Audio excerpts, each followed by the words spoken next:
I want to tell the world community that while we will always put America's interests first, we will deal fairly with everyone, all people and all other nations. We will seek common ground, not hostility, partnership, not conflict. And the vision and future planning of the United States and the restructuring of the globe into a new world order is not limited to any particular US president, since globalism is a goal that may span 25 years plus. The maximum two-term limit of a US president is about 8 years. This is the reason why there are men in the shadows who steer national and foreign policy in a certain direction. The globalists work through groups such as the Bilderberg Group, the Council on Foreign Relations, the Club of Rome, and the Vatican, which has insinuated itself as the New World Order religion, but encompassing all religion through interfaith. These groups and organisations have built a framework that US presidents must work within, or risk being assassinated. The chilling infiltration of both American and European institutions is widespread. The Knights of Malta, Opus Dei, Knights Columbus, Freemasonry and Skull and Bones, which are secretly subservient to the Vatican and controlled by the Jesuit order. This is why you see George Bush making the Skull and Bones sign while receiving communion. One can also discern the level of papal involvement by the behaviour of John Kerry. Donald Trump, like his predecessors, must work within the system, including working towards globalist ambitions such as the Club of Rome's plan to divide the world into 10 manageable regions, with the Pope as the supreme ruler. We only have to be reminded of what happened to JFK, who rebuffed globalists, intelligence agencies, secret societies, and the Roman Catholic Church, even though he was a Catholic. JFK did many things contrary to the objectives of the deep state and the Vatican. He wanted to de-escalate involvement in Vietnam, dismantle the Federal Reserve, stated he wanted to smash the CIA into 1,000 pieces, and to his detriment made a speech that greatly displeased the Vatican about the subject of separation between church and state. JFK was essentially a New World Order nonconformist who had to be eliminated. The very word secrecy is repugnant in a free and open society, and we are, as a people, inherently and historically opposed to secret societies, to secret oaths, and to secret proceedings. We decided long ago that the dangers of excessive and unwarranted concealment of pertinent facts far outweighed the dangers which are cited to justify it. Even today, there is little value in opposing the threat of a closed society by imitating its arbitrary restrictions. Even today, there is little value in ensuring the survival of our nation if our traditions do not survive with it. And there is very grave danger that an announced need for increased security will be seized upon by those anxious to expand its meaning to the very limits of official censorship and concealment. That I do not intend to permit to the extent that it's in my control. The event surrounding the assassination of Abraham Lincoln was another event that has been whitewashed by historians and academics. The irrefutable connection to the Jesuit order of the Vatican has been buried under a mountain of frivolous information. Statements from Lincoln himself have been omitted that tell of his anxiety towards an unseen battle with the Pope. Charles Quinniqui, a close friend of President Lincoln, was a disillusioned Catholic priest who had left the Catholic Church and become a Presbyterian minister. He confirmed that the Vatican was behind the Confederate cause, the death of President Lincoln, and that Lincoln's assassins were faithful Roman Catholics ultimately serving Pope Pius IX. The Vatican assassin was John Wilkes Booth, aided and abetted by other staunch Catholics. Mary Surratt, Lewis Powell, George Asteros, David Herold and John Surratt, who were coached by a Jesuit priest. At the time of the trial and hanging, the US government decided to hide the Vatican conspiracy from the public in case of a public backlash against Catholics from an overwhelming Protestant majority. A psychologist stated in TheAtlantic.com that Donald Trump has personality traits of narcissism, disagreeableness, and grandiosity. These personality traits seem undesirable. In many respects, it is a safeguard from the tyranny of the establishment. and the men in the shadows. If you look at those removed from power, like Saddam Hussein, Muammar Gaddafi, as well as leaders whom the US wants to remove, like Assad and Putin, they all have one thing in common. They are independent thinkers, not willing to be a sock puppet for globalists, unlike Hillary Clinton.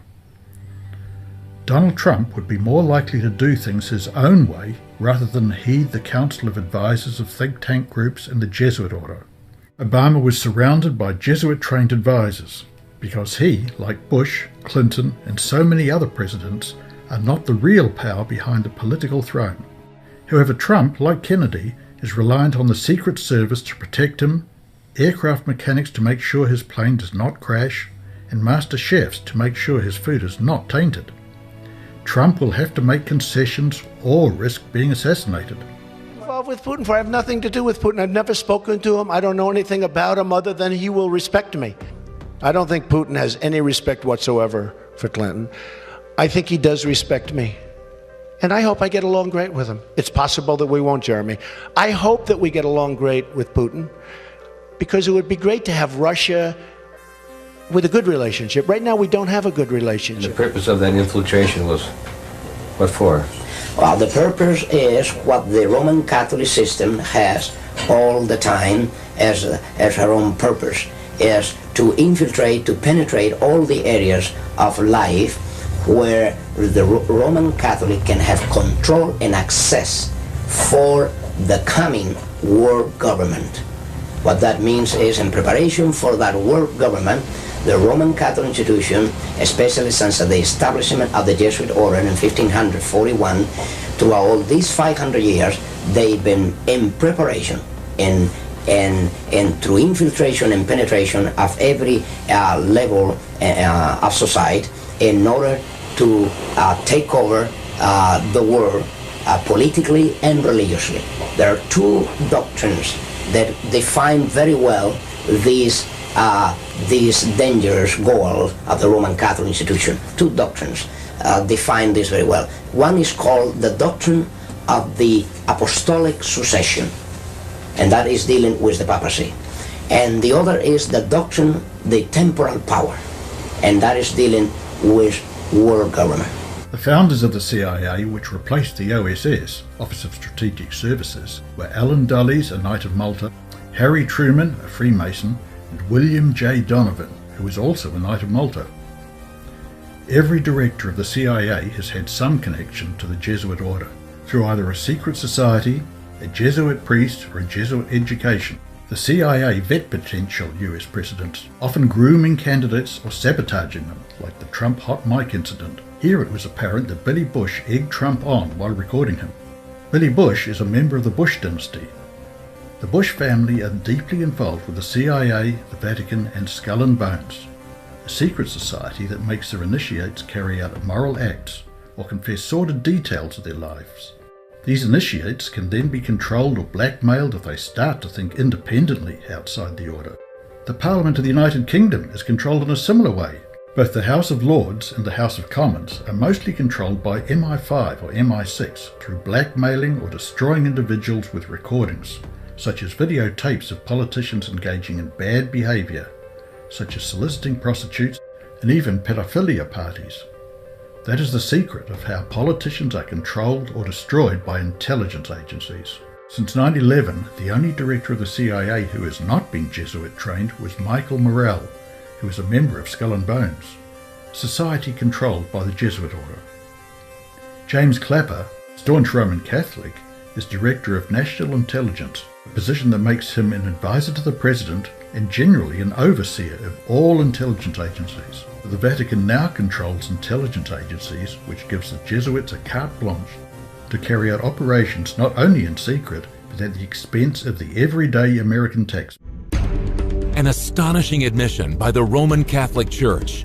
They run the CIA. Did you know the CIA is also dubbed Catholic Intelligence Agency? Catholics in Action. Is the CIA truly American? For decades, Jesuit affiliates of the Roman Catholic Church have directed the CIA. Leon Panetta and John Brennan, the current director, are Jesuit trained. Are Jesuits today the same as Jesuits of the past? Are you familiar with the Jesuit oath? its devious plans to control the wealth of the nations, enslave the masses, and depopulate the world. Pope Francis is a Jesuit. Should we be alarmed that the institution the Pope heads also controls the CIA? The CIA's mission is to identify and destroy terrorists and fundamentalists. Pope Francis likewise, and defines them as those who believe in absolute truth, end-time prophecies of Daniel and the Revelation, refuse to yield their liberty of conscience, and give up constitutional rights. The insidious agenda of the Jesuits will soon be realized, as Pope Francis has been hailed Lord of the world and Savior of the earth. What does CIA stand for? The Central Intelligence Agency. That is correct. That is what the CIA stands for. Now, do you know what the primary job of the CIA is? I think their primary job would be similar to the police force, but more the head of law enforcement. Now, Marianne, what is the primary job of the CIA? I believe it has to do with foreign intelligence. The CIA is the foreign spying agency for America. That is also correct. Now, they collect, analyze, evaluate, and disseminate foreign intelligence in order to help make decisions that relate to national security. So you're right. So, Jerome, can you guess what religious group has predominantly run the CIA? I would assume Christians or Catholics. Now, can you guess what religious group has predominantly run the CIA? I'm going to assume or guess the Catholic religion. That is correct. Why do you guess that? Because I figured that they might have a lot of involvement with the CIA. Now, the CIA has been predominantly run by Roman Catholics, and a high percentage of them have been members of the Jesuit Society. Yes. So, do you know who Jesuits are, Marianne? Kind of, yes. I was raised Catholic, so I'm familiar with Jesuits. Okay. And what can you tell me about Jesuits? Well, they seem to be more liberal priests, I guess. All right, so they are a male congregation in the Roman Catholic Church, as you know. And so what we're going to do is just read the Jesuit oath, okay? So have you follow along. It says, I furthermore promise and declare that I will, when opportunity present, make and wage relentless war, secretly or openly, against all heretics. I will hang, waste, boil, flay, strangle, and bury alive.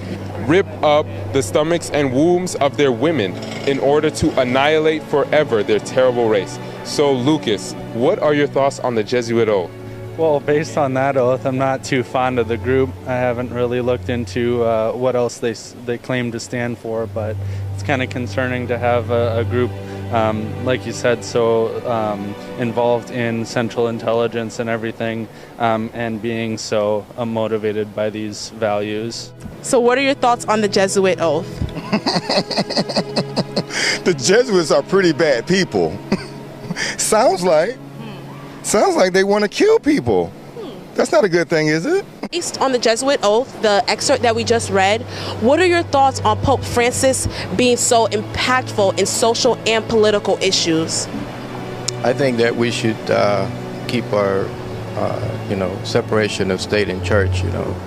I believe that the Pope should stick to his religious issues, and then the government needs to handle the government issues. So now, based on the Jesuit oath, because Pope Francis is a Jesuit, right? How do you feel about Pope Francis being so impactful in political and social issues? I feel that's a sign of prophecy.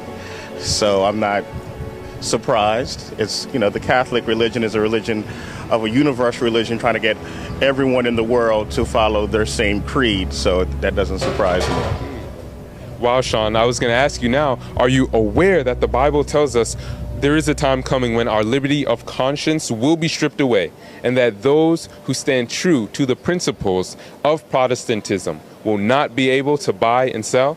Yes, Revelation. The Catholic Herald, which is a news publication for the Roman Catholic Church, gives us a new and interesting way to look at the CIA, or the Central Intelligence Agency. By professing right in the very front page of this Catholic Herald news, it states that the Catholic Church thrives in the CIA. The headlines read, "Why Catholics Thrive in the CIA." The agency has been dubbed, and I quote, "Catholics in action," end quote, because the faithful have occupied so many senior positions. This, ladies and gentlemen, is a plain easy giveaway, and it should not take a rocket scientist or anyone with great qualifications to understand that the Roman Jesuits, or should I say the Vatican, is the one that runs the Central Intelligence Agency.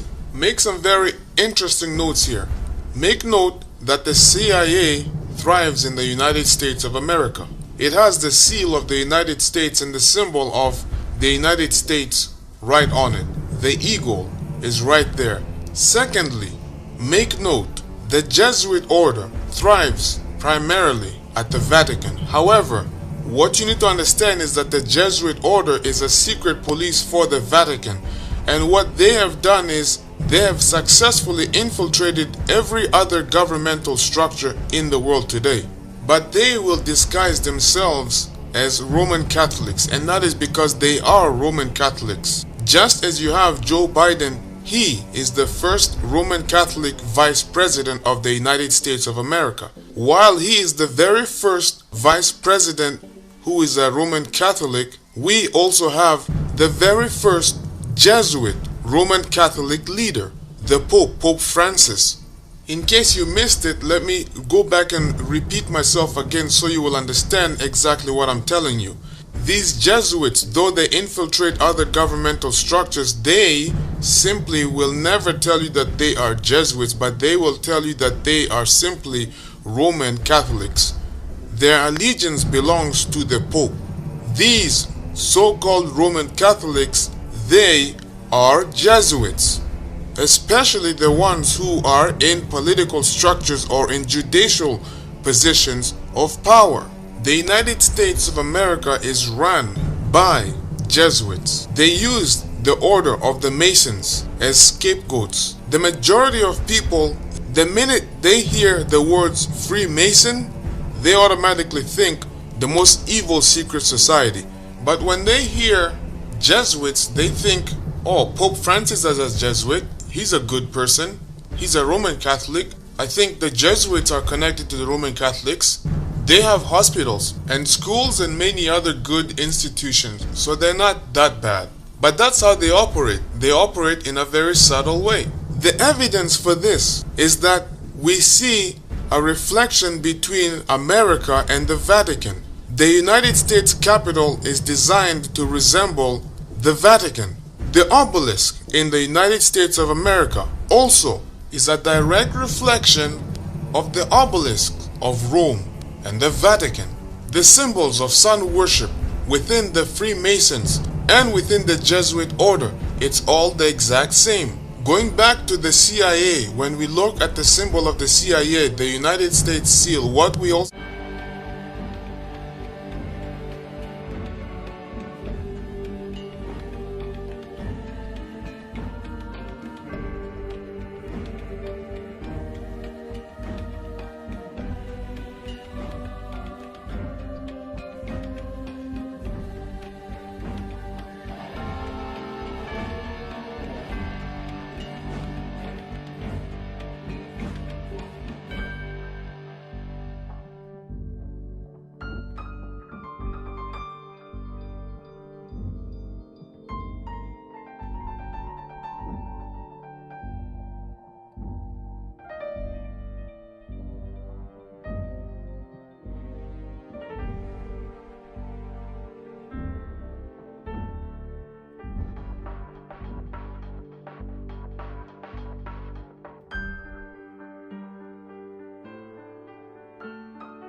The attention placed on the NSA's mass surveillance of American citizens, it's easy to forget the other countries that are taking a page out of the agency's spy book. Just this past weekend, it was revealed that in 2008, Australia's surveillance agency shared information about the country's citizens with its most trusted intelligence partners. Perhaps the most concerning part of this recently leaked Snowden document was the discussion between these allies over whether or not to share the medical, legal, and religious information of Australian citizens. But this story is just a microcosm of the larger international spying cabal working together to peer into every nook and cranny of the world. So who exactly are these peeping partners? Well, they call themselves the Five Eyes, a partnership made up of intelligence agencies in 5 English-speaking countries: the US, the UK, Australia, Canada, and New Zealand. And just like the Eye of Sauron, eyes see all, which is an especially appropriate analogy since The Lord of the Rings was filmed in New Zealand. But I digress. You see, the Five Eyes Agreement has been around since the end of World War II, but it was so secret that the program wasn't even disclosed to the public until 2005. On the surface, this treaty is just a friendly agreement between allied nations that it's essential to stopping global terrorism.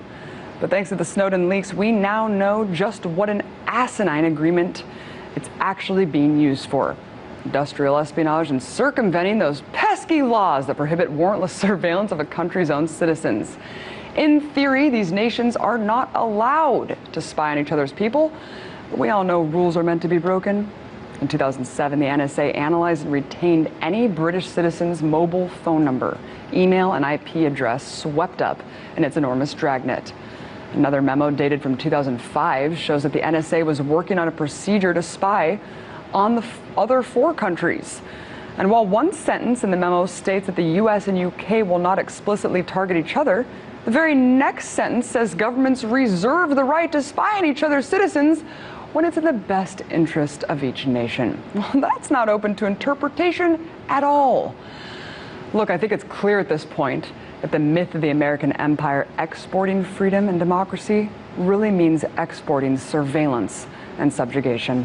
Guys, there's a lot going on in the world, a lot that you might disagree with. As much as we protest and complain to our elected representatives, it doesn't seem to shape the actual legislation put into action. Foreign policy is supposed to be drafted between the president and Congress, but that would be too easy, it'd be too democratic. So instead, legislation is now outsourced. Policy prescriptions are made by think tanks and NGOs like the Council on Foreign Relations, the Atlantic Council, and the Trilateral Commission. The idea of having academics researching world issues, pairing with world journalists to help keep our elected officials informed sounds like a good idea, right? Sure. But what happens when the policy recommendations are being made by the councils and think tanks whose board members are the CEOs of some of the biggest corporations in the world? Is it a conflict of interest that many of these councils are run by executives from almost every major industry, from food to media, and most shockingly, national defense? Let's take a look at just some of the few. Council on Foreign Relations. Their mission statement is in part sponsoring independent task forces that produce reports with both findings and policy prescriptions on the most important foreign policy topics. The question I ask is, what sort of policy prescriptions can we expect from a board of directors that includes Madeleine Albright and Colin Powell, both of whom served as U.S. Secretary of State, and Tom Brokaw and Fareed Zakaria, both two well-known establishment journalists? So, these folks aren't even in government anymore, yet they sit on the board of one of the most influential think tanks in the world. Now, if you doubt the CFR's influence, just take a listen of a clip of Hillary Clinton's first visit as Secretary of State to the CFR headquarters right here in Washington, D.C. We get a lot of advice from the council, so this will mean I won't have as far to go to be told what we should be doing and how we should think about the future. What we should be doing and how we should think about the future? Gee, Hillary, you're really letting the cat out of the bag there. Now, you may be wondering why you don't hear about these groups' influence from the corporate media. As I mentioned before, extremely powerful and influential media moguls sit on these boards. They are part of the establishment, and the CFR is only one of these groups. What about the Atlantic Council? According to the Atlantic Council's website, part of their focus is on drafting roadmaps for U.S. policy toward the Balkans, Cuba, Iraq, Iran, and Libya. Now, this is especially interesting because membership of the Atlantic Council includes some of the top defense corporations in the country: Lockheed Martin, Boeing, Northrop Grumman, and Raytheon. So why are the top defense corporations in the world advising our lawmakers on foreign policy? As we know, the revolving door between government and corporations never stops spinning. The Bilderberg Group can be summed up in their goals and aspirations by looking at the founders. Joseph Ratzinger, who once studied to be a Catholic priest in a Jesuit seminary, was concerned about the anti-Americanism in Western Europe. He approached Prince Bernhard of the Netherlands, who then in turn contacted Paul van Zeeland of the Catholic Party of Belgium. Prince Bernhard contacted Walter Bedell Smith, director of the CIA, and facilitated a guest list through Eisenhower's advisor Charles Douglas Jackson, who was an expert in psychological warfare and director of the defunct OSS, the Office of Strategic Services, the forerunner of the CIA. So the Bilderberg Group founders consisted of royalty, intelligence service directors, a member of the Roman Catholic political party, and the influences of the Jesuit order Novitiate, Joseph Ratzinger. Enough said. Well, secretive and elite. The Bilderberg Group unites the world's most powerful people behind closed doors. It's been happening for decades. Some even believe it's a venue where the world's most rich and powerful conspire to carve out a new world order. RT correspondent Abby Martin was in Chantilly, Virginia today to let us know what's happening outside of the Bilderberg Conference and joins us now to tell us all about it. Abby, nice to see you. So we have a lot of powerful people all in one room. Happens all the time. So what's all the fuss about? Yeah, egregious violation of federal law. There's an act called the Logan Act, which says that you cannot meet with foreign diplomats without congressional oversight. And I think that that's really the main key here is people are like, hold on, why are there 130 of the most powerful world players in banking, mining, oil, food, media, defense, and politics? Why are they all getting together and meeting in secrecy behind closed doors without any congressional oversight or really any awareness of what it is they're talking about?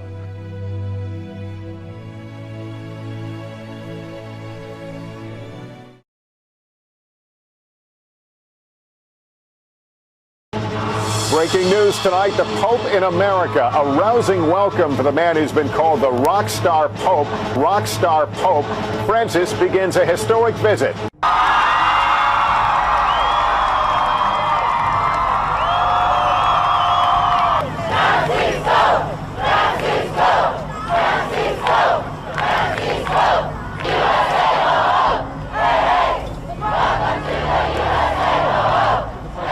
The Pope, the two leaders will speak to the world, then hold a one-on-one meeting with only translators in the room, all before Pope Francis addresses Congress Thursday with Biden in attendance.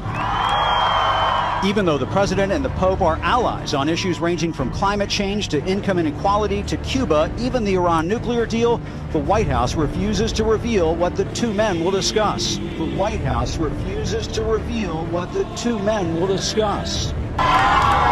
For the faithful who'd been waiting for hours, the emergence of Pope Francis shortly before 9 a.m. was the thrill of a lifetime. Thousands, led by the President and Mrs. Obama, waited to greet him. And after the official welcoming ceremony, both leaders addressed the significance of the visit. And I believe the excitement around your visit, Holy Father, must be attributed not only to your role as Pope. 30 seconds left. Anything else? Yes, I would like to just end with this note. As far as all the things that have happened while the Pope has been visiting here, the thing that bothered me the most is when he said Christ failed on the cross. And I did a report earlier in the day, people can go and look at where I reference certain scriptures, but Christ didn't fail on the cross. He knew he was going to die on the cross, and he said, I'm giving myself willingly. So I was very disturbed to hear something like that. He said that? I didn't know that. That was Christ's ultimate triumph. Yeah, and he said he failed on the cross. There's an ABC News. I'm sure it's on multiple. Sounds like something the devil would say, Jakari. I think. And if at times our efforts and works seem to fail and not produce fruit, we need to remember that we are followers of Jesus Christ. And his life, humanly speaking, ended in failure, the failure of the cross.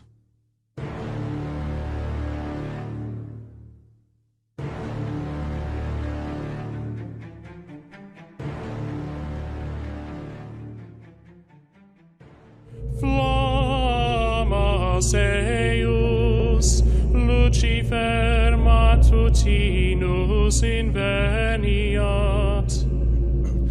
Ille in quam Lucifer qui nescito casum, Christus filius tuus, qui regressus ab inferis, humano generis serenus iluxit, et tecum vivit et regnat in saecula saeculorum.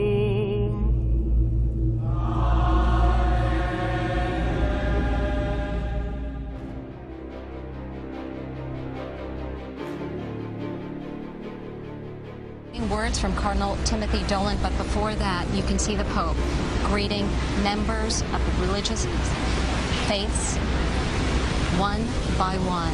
And as he entered the hall as well, greeting many who were there to see him. This is an important.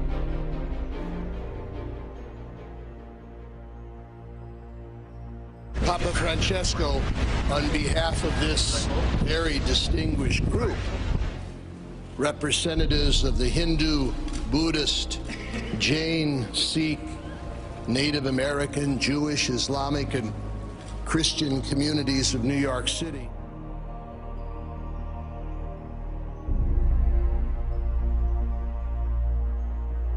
Yes. You say to them, Yeah. look, I have to have the Sabbath Yes. off, Yes. which, may I just confess that I learned in my first meeting with Devon, all these years I thought the Sabbath was Sunday.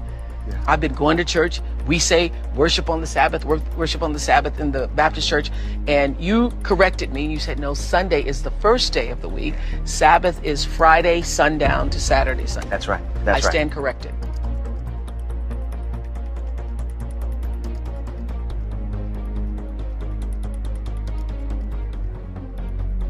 That's because Sunday is a day of worship. You're supposed to be in a Christian church. But wait a second, aren't we supposed to have religious freedom in America? Some religions worship on different days. Because blue laws, which date back to colonial times, still ban that in a dozen states. Originally, they outlawed regular Sunday work. No buying, no selling, traveling, public entertainment, or sports even. People, it's baked in, have always had this temptation to let work crowd out all the other things that matter.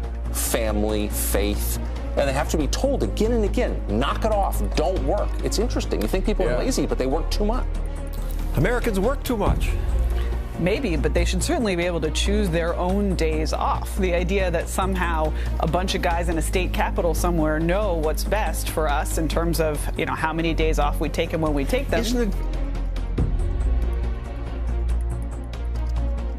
Everyone listen to the Pope speak on the importance of keeping Sunday as the Sabbath. We are called to reflect more deeply on the mystery of creation and therefore of our own lives. We are called to rest.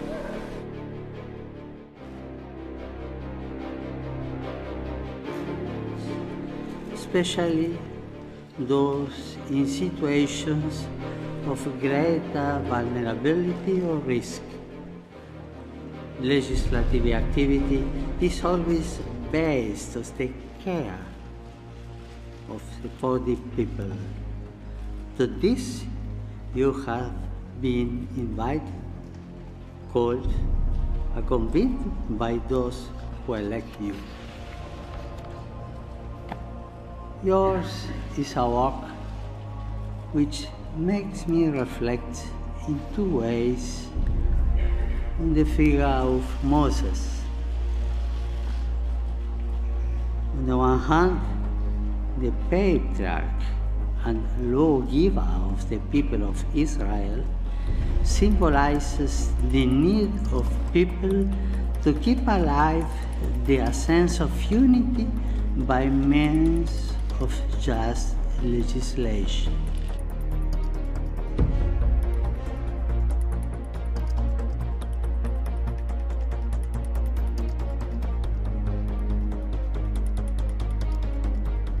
Our particular campaign in the European Agency for Safety and Health at Work is about psychosocial risks and stress in the workplace.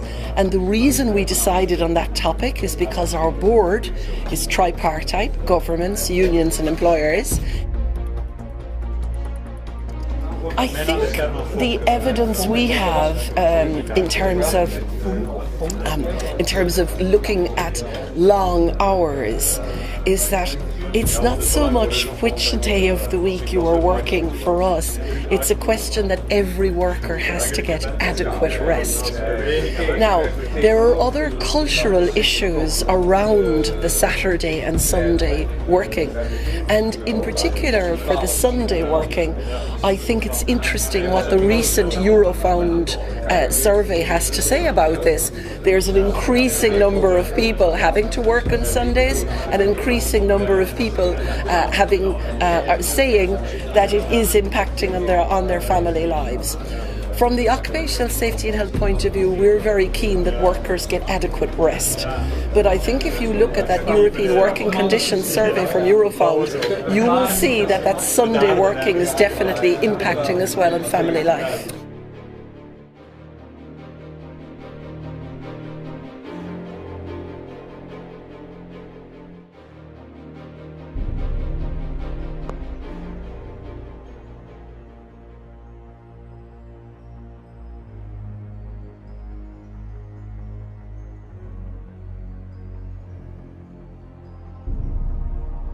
And that no man might buy or sell, save he that had the mark, or the name of the beast, or the number of his name.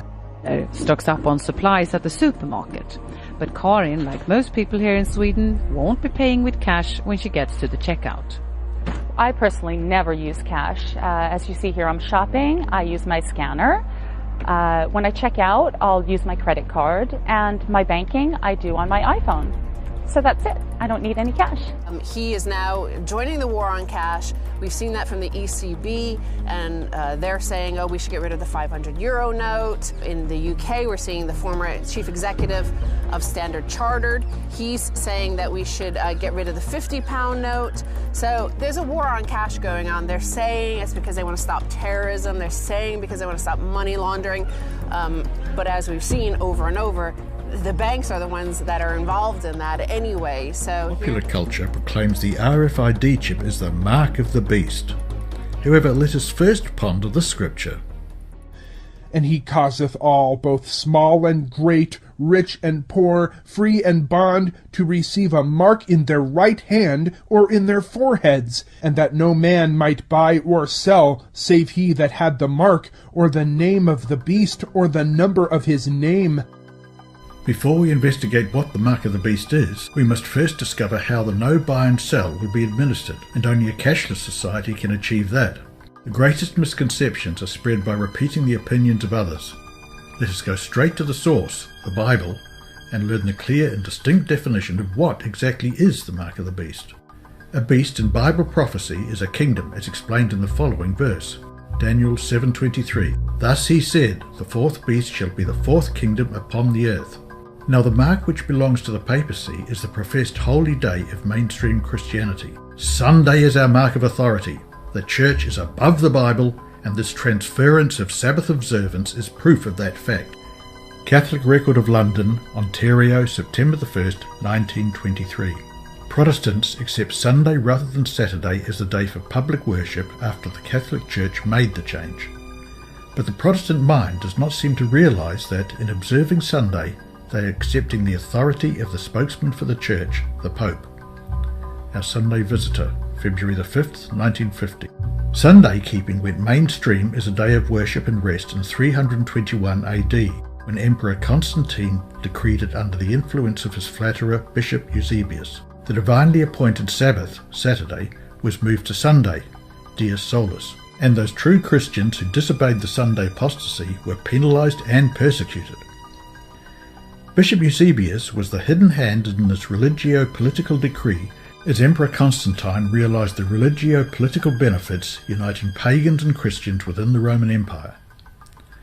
Bishop Eusebius was part of an apostate Christian movement that evolved into the Roman Catholic Church, as Sunday keeping had been preeminent among apostate Christians around 70 years before Emperor Constantine's decree.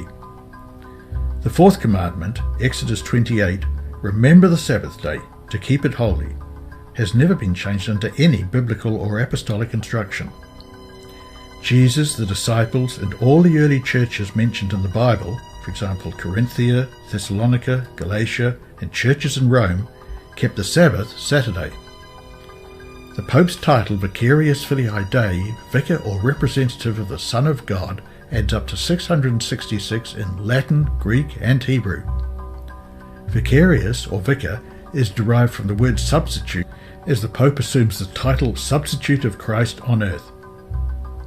Therefore, Mark of the Beast 666 is a prophecy that every nation will enforce a Sunday law by fine, economic sanctions, and finally the death penalty. The United States or Vatican alliance can achieve this goal through controlling the global financial systems of the world, implementing sanctions or withholding global currency or access to the SWIFT international payment system. The mark of the beast is an invisible mark, and like the seal of God, which is also invisible, is an individual choice of whom to obey, symbolizing either God's commands or Satan's counterfeit. The mark in the forehead, pertaining to both the mark of the beast and the seal of God, signifies the moral choice of how they will obey, as the frontal lobe at the front of the forehead is where moral decisions are made. Therefore the mark is symbolic of that choice. However, the mark of the beast can also be found on the hand, signifying actions.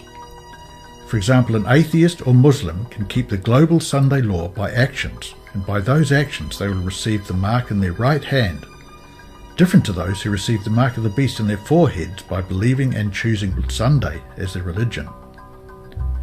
And those who refuse the Sunday law will be penalized and persecuted in stages of fines, imprisonment, and the death penalty. You may say that the Sabbath day, Saturday, belongs to the Jews. However, the book of Genesis negates this idea, Genesis 2:3. And God blessed the seventh day and sanctified it, because that in it he had rested from all his work which God created and made. So Genesis chapter 2 verse 3 silences the argument that only the Jews were commanded to keep the Sabbath. James chapter 2:10. For whosoever shall keep the whole law, and yet offend in one point, he is guilty of all. In the issue of the contest, all Christendom will be divided into two great classes: those who keep the commandment of God and have the faith in Jesus, and those who worship the beast in his image and receive his mark. Although church and state will unite in their power to compel small and great, rich and poor, free and in bond. Revelation chapter 13 verse 16. Yet the people of God will not receive it. But Christians of past generations observed Sunday, supposing that in so doing they were keeping the Bible Sabbath. And now there are true Christians in every church not accepting the Roman Catholic Communion, who honestly believe that Sunday is the Sabbath of divine appointment.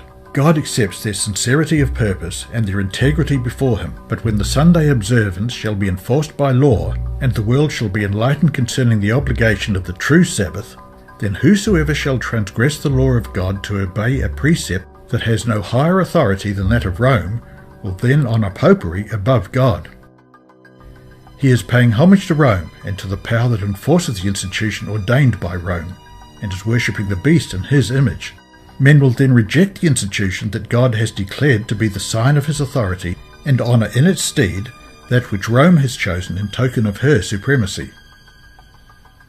They will have then set their sign as their allegiance to Rome, the mark of the beast, and it is not until the issue is plainly set before the people, and they are brought to choose between the commandments of God and the commandments of men. Those who continue in transgression will receive the mark of the beast. Many think the RFID chip will be the mark of the beast. However, this theory does not pass the biblical test, but nevertheless the RFID chip, facial recognition machines, smart card with SIM, Apple Pay, and many other identification cards a validation that a world government can implement a no-buy-sell ultimatum if the Pope's mark Sunday law is not observed.